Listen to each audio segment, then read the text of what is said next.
Assalamualaikum warahmatullahi wabarakatuh. Baiklah anak-anak semuanya. Di sini Bapak akan menjelaskan bagaimana pengerjaan tugasnya mengenai listrik statis. Nah, untuk listrik statis di sini untuk tugasnya ada 3 bagian. Untuk bagian pertama di sini Anda melakukan praktikum sederhana atau percobaan sederhana menggunakan pipet dan botol mineral. Untuk tahapan pengerjaannya, langkah pertama Anda gosokkan pipet menggunakan jari dengan cara menjepitkan jari jempol dengan telunjuk. Gosokkan secara berulang pipet tersebut menggunakan jarinya selama 2-3 menit. Kemudian setelah itu letakkan pipet tersebut di atas tutup botol seperti pada gambar. Nah, setelah diletakkan di atas tutup botol, dekatkan tangan yang tadi menggosokkan pipet kepada sedotan. Amati pergerakan pipet yang terjadi. Nah, setelah mengamati tersebut, Ananda tuliskan pertanyaan yang muncul di pikiran Ananda, serta perkiraan jawabannya. Kemudian, Ananda tulis juga alasan. Ini di soal nomor 7, bagian 1, mengapa sedotan tersebut dapat bergerak padahal kan tidak kita sentuh. Kemudian yang nomor 2-nya, Ananda menentukan jenis muatan yang ada pada tangan dan jenis muatan yang ada pada sedotan, dan tentukan juga alasannya. Ini yang soal nomor 8 tidak usah dikerjakan. Kemudian periksa kembali jawaban nomor 5. Jika ada yang salah, silakan diperbaiki.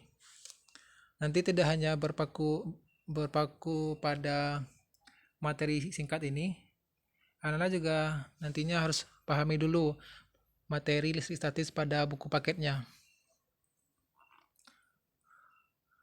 Kemudian pada bagian kedua, nah di sini kita fokus ke elektroskop.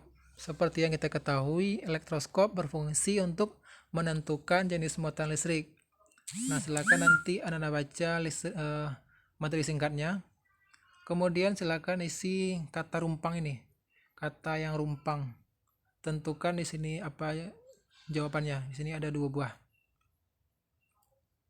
Nah, Bapak rasa ini cukup gampang. Kemudian, nah di sini juga ada 1 buah soal pertanyaan.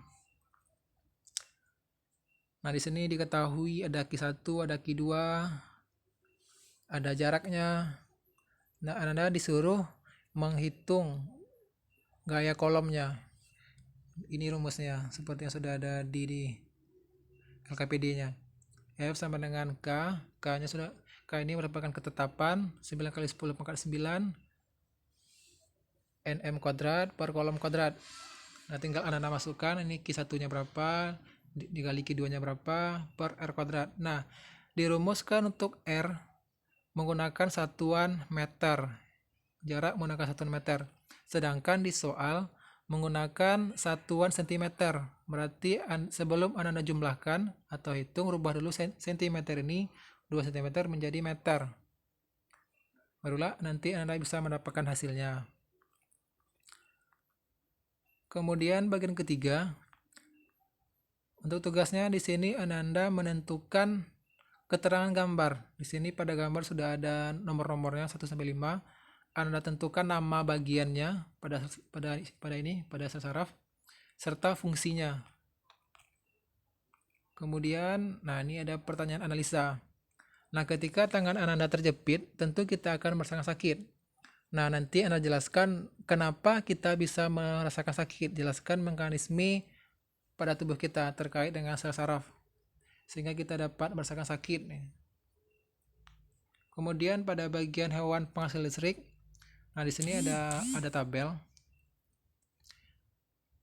Jadi Ananda menentukan atau mencari tahu hewan-hewan yang dapat menghasilkan listrik. Ananda buat masing-masing 2 buah. Untuk hewan yang hidup di darat atau habitatnya di darat 2 buah, laut juga 2 buah, dan air tawar 2 buah.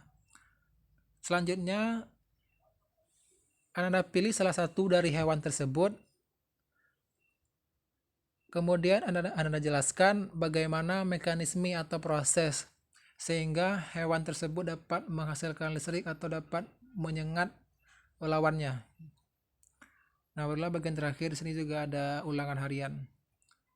Jadi nanti sekalian atau sekaligus Anda kumpulkan tugas ini lengkap dengan ulangan hariannya agar tidak bolak-balik ke sekolah. Nah, untuk waktu pengerjaan Bapak beri waktu selama 2 minggu terhitung mulai hari ini. Jadi mulai berarti dikumpulnya Selasa depan, Selasa satu lagi. Silakan dikumpulnya dan diantar ke sekolah. Dan jangan lupa pakai masker nanti ya.